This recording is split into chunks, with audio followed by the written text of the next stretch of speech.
anak na sumunod sa halimbawa ng pag-ibig ng Panginoon. Buong pagtitiwala natin sabihin, Panginoon, bigyan mo ang iyong bayan. Panginoon, bigyan mo ang iyong bayan. Para sa Iglesia, ng bayan ng Diyos, naway maging buhay na halimbawa na siya ang pag-ibig ng Panginoon na tumatanggap sa lahat ng tao at walang itinatanging sinuman. Mahirap man o mayaman, marunong umangmang. Manalangin tayo. Panginoon, bigyan mo ang iyong bayan. Para sa mga hindi naniniwala sa Diyos o kay Kristo Jesus, naway hipuin ng Diyos ang kanilang mga puso at buksan ang kanilang mata sa katotohanang si Kristo lamang ang Panginoon at tagapagligtas ng sanlibutan. Manalangin tayo. Panginoon, bigyan mo ang iyong bayan.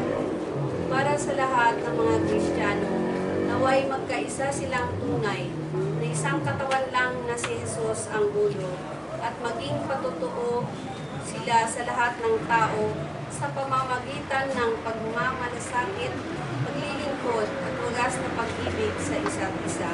Manalangin tayo. Panginoon, bigyan mo ang iyong bayan.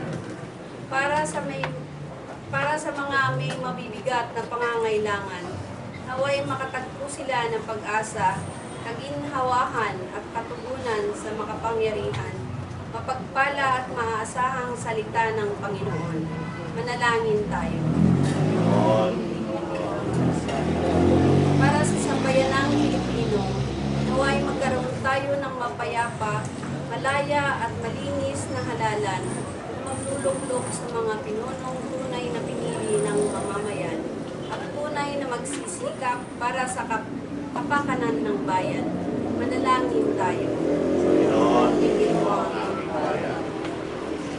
Para sa pamilya ni Saturn, na sana lagi silang malakas sa kanilang pananampalataya at di sila mawawala ng pag-asa sa kanilang buhay, lalong-lalo na sa panahong ito. Panginoon, tingin mo kami. Panginoon, tingin mo ang iyong bayan. Ama, baguhin mo ang aming puso at kalooban upang matularan namin lagi ang mapaglingkod na pag-ibig ni Kristong anak mo at aming Panginoon na nabubuhay, naghahaling kasama mo at ng Espiritu Santo magpasawalang hanggan. Amen. Pwede po ba taas natin ang ating mga kamay kung tayo po ay magkukumunyon para magbilang.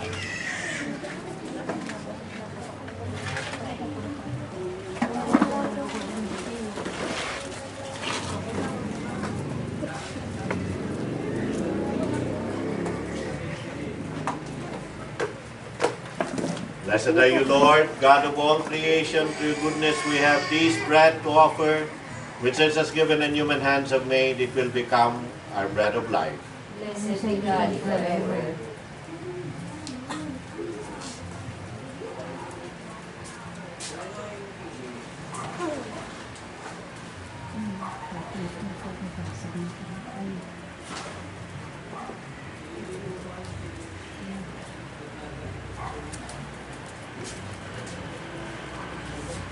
By the mystery of this water and wine, may we come to share in His divinity as He shares in our humanity.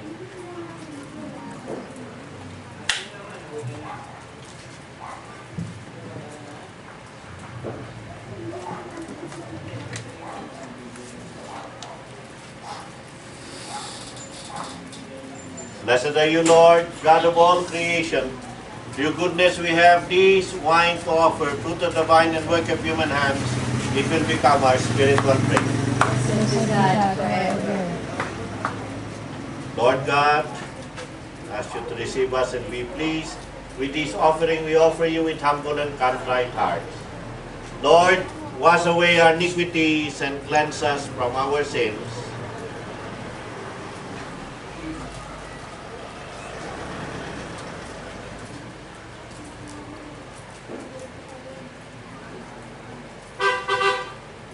Manalangin tayong lahat mga kapatid upang ang pagkain nating ito ay tanggapin ng Ama nating makapangyarihan sa lahat. Tanggapin nawa ng Panginoong itong pagkain sa iyong mga kamay, sa kapurihan niya, karangalan, sa ating kinabangan at sa buong sambayanan niyang banal. Ama naming lumikha, sa pagkain ng banal na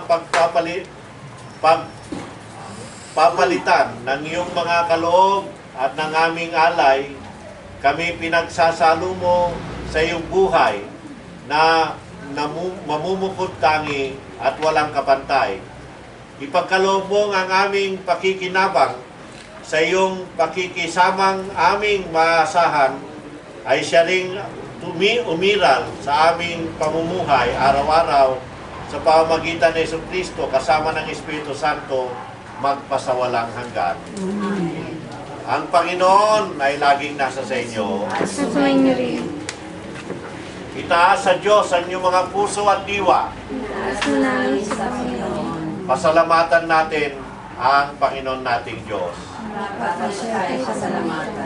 Ama naming makapangyarihan, tunay ngang marapat na ikaw ay aming pasalamatan. Ngayon pinagdiriwang ang pagkain ng Mesiyas, ang maamong tupa na tumubos sa aming lahat.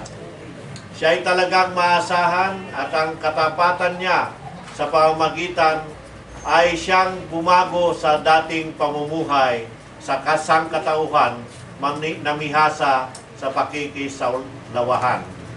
Ang dangal ng tao ay ganap na itinampok upang mamana namin ang pakikipagkapatid kay Kristo. Kaya kaysa ng mga anghel na nagsisiyawit ng papuri sa iyo, nang walang humpay sa kalangitan, kami nagbubunyi sa iyong kadakilaan. Santo, Santo, Santo, Diyos Ama makapangyarihan sa lahat. Ang langit at lupa. Yan mo, sana sa itaatan. Lord, you are holy indeed, the fountain of all holiness. Let your Spirit come upon these gifts to make them holy, that they may become for us the body and blood of our Lord Jesus Christ. Before he was given up to death, a death he freely accepted, he took bread and gave you thanks. He broke the bread, gave it to his friends and said, "Take these, all of you, and eat it. This is my body, which will be given up for you."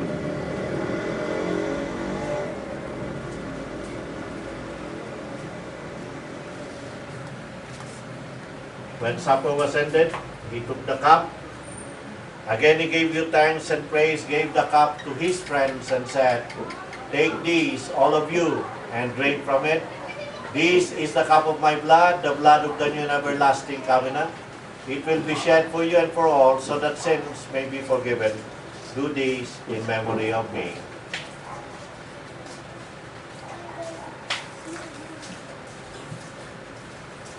Now, my dear friends, joyfully and as one family, let us all proclaim the mystery of our faith.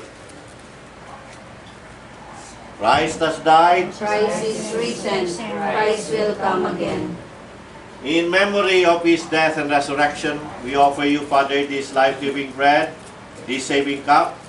We thank you for counting us worthy to stand in your presence and serve you. And may all of us who share the body and blood of Christ be brought together in unity by the Holy Spirit. Lord, remember your church throughout the world. Make us grow in love together with Benedict our Pope, Honesto our Bishop, and all the other bishops, the clergy, the religious, and all your people. Remember Satur, whom you have called from this life. In baptism he died with Christ, now he also shares his resurrection. Remember also all our other brothers and sisters who have gone to the rest in the hope of rising again. Bring them and all the departed into the light of your presence. Have mercy on us all. Make us worthy to share eternal life with Mary, the Virgin Mother of God, with the apostles and with all the saints who have done your will throughout the ages. May we praise you in union with them and give you glory through your Son, Jesus Christ.